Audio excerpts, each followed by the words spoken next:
In the early 20th century, tensions were mounting between the nations of Europe. The world appeared headed in a dangerous direction, towards war.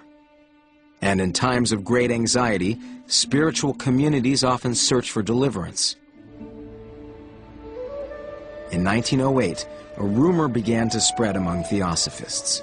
A powerful spiritual messenger was coming. It had been foretold that there would be a new world teacher, a new Messiah, some person who would lead the world out of darkness. This was in the lineage and the tradition of the Christ, the Buddha, Krishna, Muhammad, great religious teachers who come at a time of darkness, who are able to help people through a deepened sense of what is important in life. One afternoon in 1909, on a beach near Madras, India, a colleague of Besant's, Charles Leadbeater, spotted a group of young boys. It was believed that Leadbeater was clairvoyant, that he was capable of reading a person's spiritual energy. And there was one boy who stood out from the rest. He saw in this young boy on the Bay of Bengal something that was very different from others. He saw a child with an aura that was very beautiful, and as he said later, had no hint of selfishness.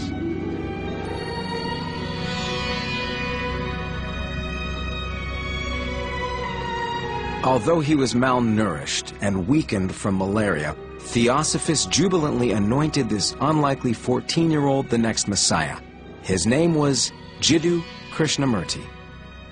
Despite skepticism among Theosophists, Annie Besant believed in Krishnamurti and took over his care and education. She moved him into the Theosophical headquarters.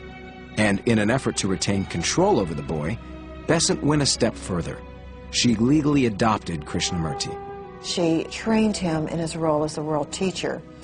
Interestingly, her training incorporated that he would have spiritual development, but she also wanted him to be trained as a proper English gentleman. She wanted him to go to Oxford, because how could the world teacher actually not go to Oxford? She wanted him to learn to eat with utensils. She wanted him to dress more in Western clothes. For 10 years, Annie Besant groomed Krishnamurti. Finally, in 1921, she decided it was time for him to assume his rightful place. People throughout the world are seeking comfort, but not understanding. Krishnamurti had grown into a capable, handsome, and charismatic young man. And like his adoptive mother, he spoke forcefully, simply, and passionately.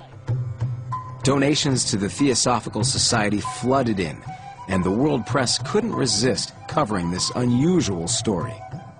The expectation of a Messiah always generates that excitement, historically. It's actually a good way to attract people to a new movement. I'm not purporting that Annie Besant did this as a PR thing. I don't mean to imply that at all. But it would have had the effect of attracting more people to the Theosophical Society.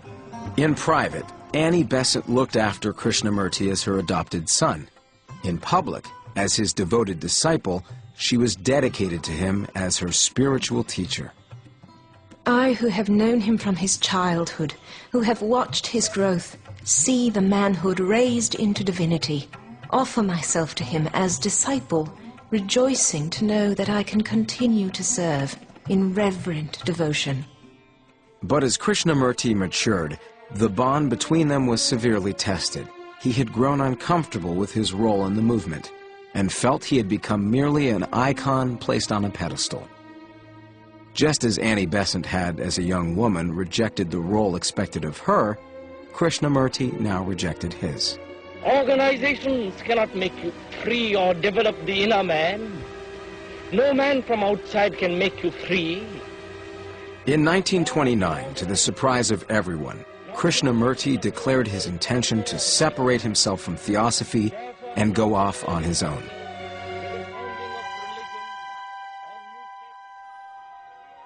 Thousands of Theosophists who had come to depend on Krishnamurti's spiritual guidance were left on their own and devastated. For Annie Besant, the news was stunning. In private, she was shattered and confused. In public, Besant remained stoic and maintained her faith in Krishnamurti's divine wisdom. I'm told by someone who was present that her immediate reaction was, "But you're my teacher, I will follow you." And he said, "No, you must stay with the society. You're the president. You do not leave." Annie Besant listened, and she disagreed with him on a few points, but she also said that he now was her spiritual superior, and that when he was teaching something that she didn't understand, she would just sort of hold that and hope to grow into understanding at a later point. But she certainly considered him to be the world teacher for the rest of her life until her death. Journeying from vicar's wife to spiritual leader, Annie Besant lived courageously and passionately. She brought attention to the working conditions of the poor, and she spoke out on such radical issues as birth control, Indian nationalism, and the brotherhood of man. The common thread was her compulsion to end the world's suffering and to seek spiritual enlightenment. She actually wanted to change the world. I mean, she wanted to change society. She looked around and saw that a lot of people suffer. There's a lot of injustice. The powerful dominate the weak, and she wanted to alleviate that suffering. Besant's greatest strength was her absolute courage. She was ready to defy authority and take the consequences, but she had the courage of her convictions. In 1933, at the age of 85, Annie Besant died at the Theosophical headquarters in India. She asked that her grave be marked with the epitaph, "She tried to follow the truth." I would say to those of you who are young today, look forward to a future full of nobler tasks that you may do, that we have left undone. Never forget that life can only be nobly inspired and rightly lived if you take it bravely and gallantly as a splendid adventure.